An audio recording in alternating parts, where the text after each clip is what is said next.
அனைவருக்கும் வணக்கம். இது உங்கள் சாதி மீடியா. நான் உங்கள் சந்தோஷம். இன்னைக்கு 2 மூட்டை நிறைய பணம். குருநாதர் பாரதிராஜா மறைந்து 17வது நாளில் சிஷியன் பாக்கியராஜ் மரணம். இது சம்மந்தமாக தான் நம்ம பேச போகிறோம். நேற்று காலையில் பாக்கியராஜ் அவர்கள் மரணத்தை தழுவியிருக்கிறார். நான் அவர் பக்கத்து வீட்டில் தான் நின்றுட்டு இருந்தேன். காலையில் ஒரு 8 மணிக்கு 7:45 8 மணிக்கெலாம் இந்த நிகழ்வு தமிழ்நாடு முழுக்க ஒரு பெரிய அதிர்ச்சியை ஏற்படுத்தியிருக்குது.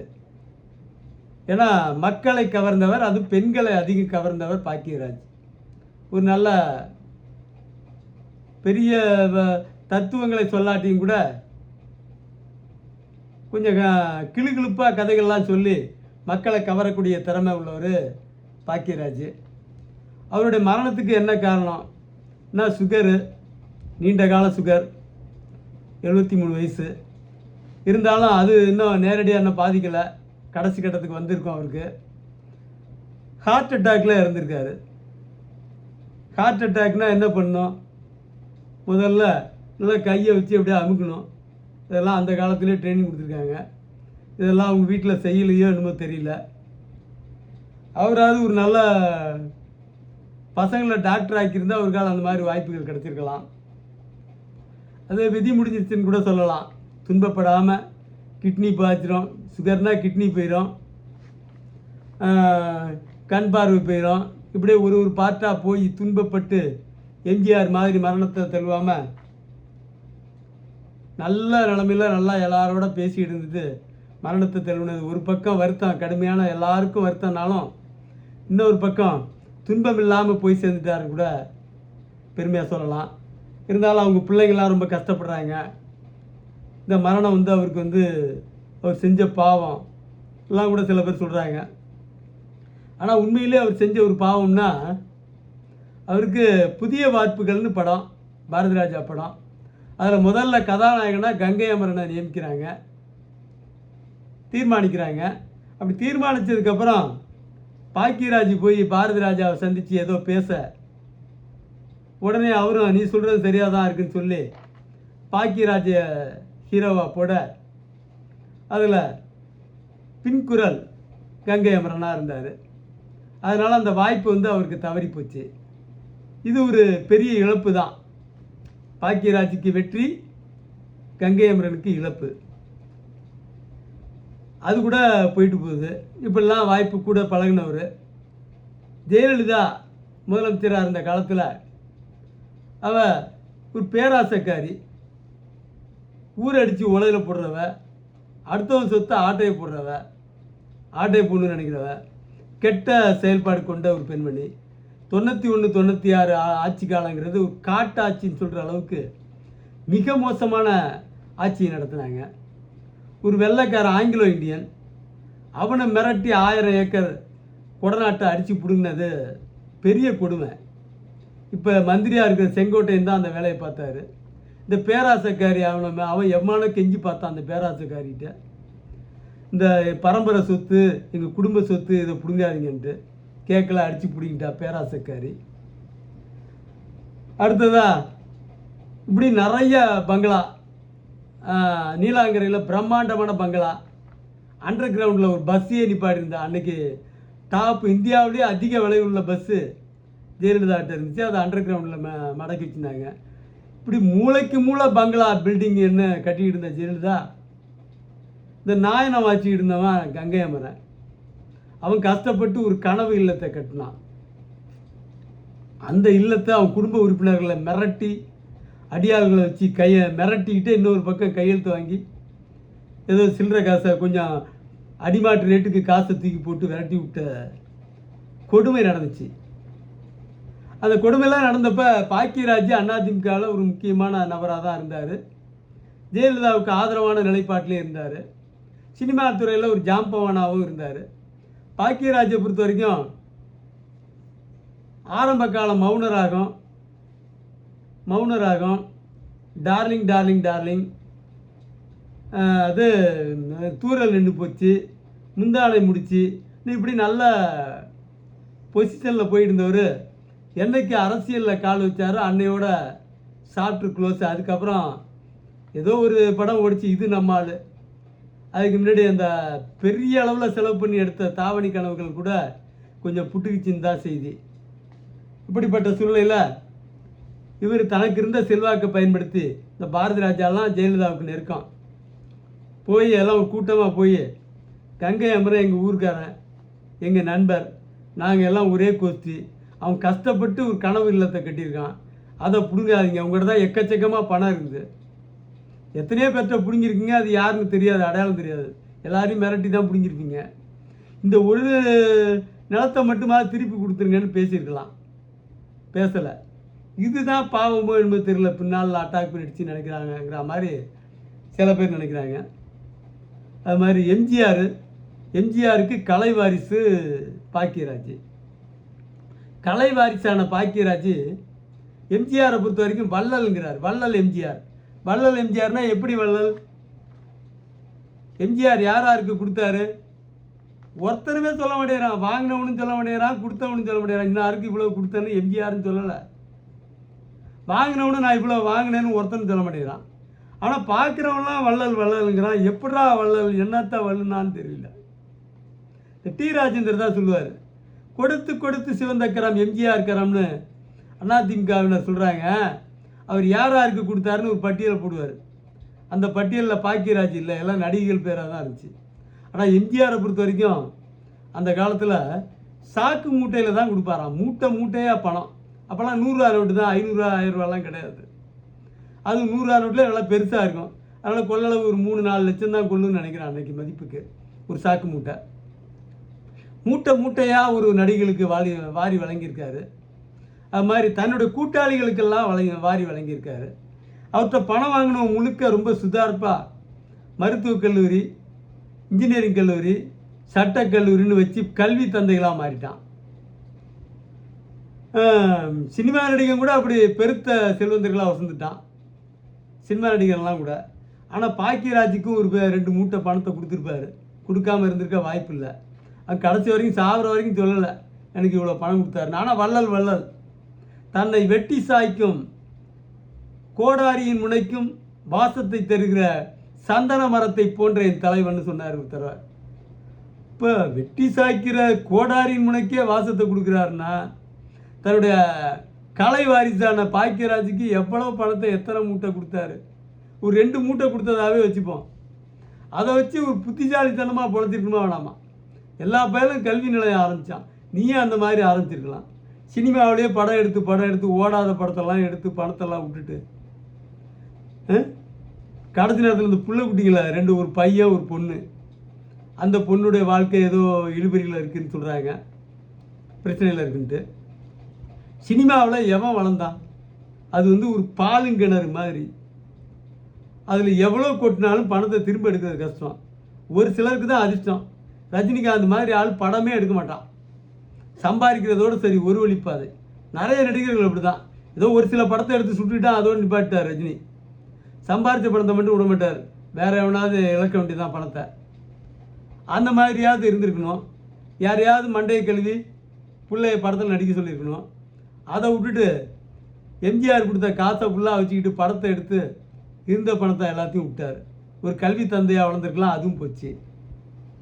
சரி, அதுதான் முடிஞ்சது. பிள்ளையவாவது ஒரு டாக்டர் ஆக்கியிருக்கலாம். அதையாவது செஞ்சாரா? ஒரு டாக்டர் ஆக்கியிருந்தா நல்ல சரியான காசு இன்னைக்கு டாக்டர். உனக்கு என்ன சிபாரிசு கம்மி? எம்ஜிஆர் பணம் வாங்கினவங்க முழுக்க மெடிக்கல் காலேஜ் வச்சுருக்கான். நீங்கள் போய் கேட்டால் தராமல் இருக்க மாட்டான். யாராவது ஒருத்தரை விட்டு சிபாரிசு பண்ணி கூட வாங்கியிருக்கலாம், அல்லது நீங்களே போய் கூட கேட்டு வாங்கியிருக்கலாம். பிள்ளைய டாக்டர் ஆக்கியிருந்தா இன்றைக்கி எவ்வளோ காசு? ஒரு கிளினிக் வச்சா போதும், சரியான காசு கொட்டுது. 20 ரூபாய்க்கு மருந்தை தயார் பண்ணி 1000 ரூபா அதில் ரேட்டு போட்டு வச்சுருக்கான். இவன் 70 ரூபாய்க்கு விற்கிறான் கம்பெனிக்காரன். அதான் அவன் 1000 ரூபாய்க்கு விற்று காசு ஆக்கிக்கிறான். யார்? மெடிக்கல்காரன். அதுலேயும் பெரும்பகுதி டாக்டர் முழுக்க அவனே மெடிக்கல் வச்சுருக்கான். டாக்டர் ஆஸ்பத்திரியிலே மெடிக்கல் வச்சுருக்கான். அவன் சொல்கிற மருந்து தான் வாங்கணும். 20 ரூபா மாத்திரை 70 ரூபாய்க்கு வாங்கி 1000 ரூபாய்க்கு விற்று காசு ஆக்குறான் டாக்டர். சரியான காசு. நோ எஃபெக்ட் நோ சைடு எஃபெக்ட்னு மாத்திரையை கொடுக்குறான். அது பழசு. இப்போ நோ எஃபெக்ட் ஒன்லி சைடு எஃபெக்ட்டுங்கிற மாதிரி மாத்திரையை கொடுத்து போகிறவன் நல்லா போகிறவனை நோயாளியாக்கி அதோட குட்டி சுவராக்கி அவன்கிட்ட இருக்க காசை மொத்தத்தையும் பிடிங்கிடுறான். இப்படி ஒரு திறமையாக வளர்ந்துருப்பான் புள்ள. அதுவும் போச்சு. ஒரு டாக்டராக படிக்க வைக்கல, சினிமா படம் எடுத்தீங்க. அடுத்தது ஒரு மெடிக்கலாவது வச்சு ஒரு மெடிக்கல் டிஃபார்ம் எம்ஃபார்ம் பிஃபார்ம்னு படிச்சிருந்தா கூட சரியான காசு அவனுக்கு. அவன் என்ன பண்ணுறான், மெடிக்கல் வச்சு அதுக்கு முன்னாடிலாம் டாக்டரு அவனுடைய ஆஸ்பத்திரியில் மெடிக்கல் வச்சுருப்பான். நல்லா 20 ரூபா மாத்திரையை 70 ரூபாய்க்கு வாங்கி 1000 ரூபாய்க்கு விற்று காசாக்கிட்டு இருந்தான். அதே மாதிரி ரத்த பரிசோதனை அந்த டெஸ்ட் இந்த டெஸ்ட்டுன்னு சொல்லி சரியான காசு. 5000 ரூபாய்க்கு டெஸ்ட் எடுத்தால் 4000 ரூபா டாக்டருக்கு வந்துடும். எடுக்கிறவனுக்கு 1000 ரூபா தான். அந்த மாதிரி ஒரு பெருத்த காசு உள்ளது. அது மெடிக்கல் ஷாப் வச்சுருந்தா இப்போ மாறி இருக்குது ட்ரெண்டு. மெடிக்கல் ஷாப் வச்சுருக்கோம், அவனே ஒரு 4 அறையை போட்டு 4 டாக்டருக்கு வேலை கொடுக்குறான். படிச்சுட்டு சுற்றுற டாக்டரை பெரிய டாக்டர்லாம் கூப்பிட்டு அவன் கிளினிக்கு ஓடலையா இங்கே வா ஏன் மெடிக்கலில் வந்து வேலை பாரு. யார் மெடிக்கல் ஷாப்பில் டாக்டருக்கு வேலை கொடுத்து அவன் சம்பளம் கொடுக்குறான். அப்போ அந்த அளவுக்கு பெருத்த காசு. ஒன்றும் இல்லை, ஒரு மாத்திரை ஒரு மருந்து கம்பெனிக்காரன் 20 ரூபாய்க்கு தயார் பண்ணுறான். அதை இந்த பயல 1000 ரூபாய்க்கு விற்கிறான். மெட்டால்னு ஒரு கம்பெனி, அவன் 80% தள்ளுபடிங்கிறான். 80% தள்ளுபடினா 800 ரூபா 1000 ரூபா மாத்திரையே 200 ரூபாய்க்கு தரேங்கிறான். 800 ரூபா தள்ளுபடி. அதுவே பிரதமர் மோடி மருந்தகம் 1000 ரூபா மாத்திரை 100 ரூபாய்க்கு தரேங்கிறான். 90% தள்ளுபடி. இப்படி மோசடி தொழில், நல்ல சரியான காசு உள்ள தொழில்னா இன்றைக்கி அதுதான். அந்த மாதிரியாவது ஒன்று பிள்ளைய உருவாக்கி விட்டுருந்தா நல்ல காசு நல்ல சூழ்நிலையில் இருந்துக்கலாம். சினிமா படம் என்னைக்கு கை கொடுத்துச்சு, யாருக்கு கை கொடுத்துச்சு? எனக்கு ஏதோ சில பேருக்கு திறமை உள்ள புள்ள பிழைக்குது, திறமையாக அதிர்ஷ்டம் இருக்கணும். பெரிய வித்தெல்லாம் கத்தாம பிரசாந்த் ஆரம்பத்துலேயே முறையாக வளர்த்தாங்க. முடிஞ்சுதா? முடியல. இந்த எம்ஜிஆர் கொடுத்த காசை வச்சு நல்ல இப்போ அந்த தியாகராஜெல்லாம் போனார் வெளிநாடுகளுக்கு, கலை விழா நடத்துறதுக்கு போவார். போகும்போது கலை விழா, வரும்போது தங்க கடத்தல், சரியான காசு தங்க கடத்தல். இன்றைக்கி மதிப்புக்கு தங்கம் 1 கிலோ வந்து 1,30,000 ரூபா வரும். 1 கிலோ இன்னைக்கு மதிப்புக்கு. இறக்குனா கடத்திட்டு வந்தால் 1 கிலோவுக்கு 15% வரி ஏய்ப்பு. எவ்வளவு? 20 லட்சம் ரூபா வரும். அதுக்கு மேலே இங்கேயும் வந்து வரியே கட்டாமல் விற்கலாம். நம்ம இறக்குனதே தான் தெரியாத, வரி கட்டாமல் விற்றோம்னா அதில் ஒரு 5 லட்ச ரூபா 25 லட்ச ரூபா 1 கிலோவுக்கு. கொளுத்த காசு. இந்த பிரசாந்த் தியாகராஜெல்லாம் எப்படி இருக்காரு பாருங்க வளர்ச்சி. இவர் அளவுக்கு நடிகரா, இவர் அளவுக்கு டைரக்டரா, இவர் அளவுக்கு திறமையாளரா? பாக்கியராஜ் அளவுக்கு கிடையாது. இப்படி அகாசுகா பண்ணி தான் வளர்றான். உங்கள் பிள்ளைக்கு ஒரு நல்ல தொழிலையும் கற்றுக் கொடுக்கல. ஒரு எந்த ஒரு டாக்டராக இருந்திருந்தால் கூட நேரம் காப்பாற்றிருப்பார். டாக்டராக இருந்தால் கூட சக்கரை வியாதியில் தப்பிக்கிறதுங்கிறது அவ்வளோ சாமானியமான விஷயம் இல்லை. ஒரு பெரிய டாக்டர், ஒரு மிகப்பெரிய மருத்துவம். அவர் பார்த்தேன், அவர்கிட்ட பெரிய பெரிய ஆளுங்க, எக்கச்சக்கமான ஆளுங்க வராங்க, நிறைய ஆளுங்க வராங்க, பெரும் தொகை வைத்திய செலவு. பார்த்தா அவருக்கு சுகரு. அவர் பார்க்குற வைத்தியத்தில் பிரில்லியண்ட்டை தவிர அவருக்கு இருந்த சுகரை கவனிக்கிறதுல அதுக்கு மருந்தும் இல்லை. விரலை எடுத்துட்டாலும் ஒரு சாட்சை மாட்டிக்கிட்டு அவர் நடக்கிற விதத்தை பார்க்குறோம். அவர் பெரிய டாக்டர் திணிக்கும், லட்சக்கணக்கில் ஃபீஸு வைத்தியம். ஆனால் அவருக்கு வந்த சுகரை காப்பாற்றுறதுக்கு ஒன்றும் மருந்து இல்லை, அவ்வளோதான் வேணாம். அதனால் பாக்கியராஜை பொறுத்த வரைக்கும் இது ஒரு நல்ல இறப்பு தான். எம்ஜிஆர்லாம் படாத பாடுபட்டார், 72 வயசில் இறந்தார். ஜெயலலிதா 67 வயசில் இருந்தாங்க. எனக்கு தெரிஞ்சு ஒரு பெருத்த கோடீஸ்வரன். அவர் நமக்கு வேண்டியவர் தான். அவர் பார்க்குறதுக்கு போனேன். அவர் சொன்னார், தம்பி நான் மட்டும்தான் தம்பி எங்கள் வீட்டில் 67 வயசு வரைக்கும் இருக்கேன். எங்கள் வீட்டில் இருந்த எல்லாருமே 50 வயசை தாண்டலை. எங்கள் அப்பா 44 வயசு, எங்கள் அம்மா 42 வயசு, எங்கள் அண்ணன் 45 வயசு, நான் மட்டும்தான் 67 வயசு வரைக்கும் இருக்கிறேன்னு சொன்னார். அது ரொம்ப ஆச்சரியமாக இருந்துச்சு. அது சொல்லி கொஞ்ச நாள் கழித்து ஜெயலலிதாவுக்கும் அதே நிலைமை தான். அதே மாதிரி செய்தி வருது, 67 வயசில் மண்டையை போட்டு.